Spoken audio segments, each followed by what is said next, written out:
Napatay ang isang lalaki matapos tumalon sa overpass. Ayon sa Maramag Municipal Police Station, nakatanggap sila ng ulat hinggil sa pangyayari ng pagkitil sa sariling buhay sa Purok 19, Muswan, Dulugon, Maramag, Bukidnon. Ang superpower sa Mighty C, lakas tensya, matalinaw, Mighty C.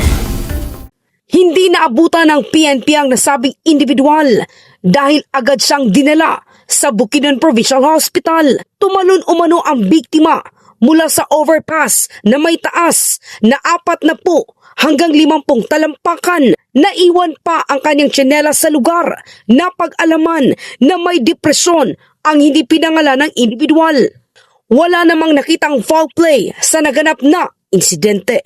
Ako si K5K Buscaino para sa Kampiyon na Balita, Serbisyo Publiko at Kasiyahan, K5 News FM.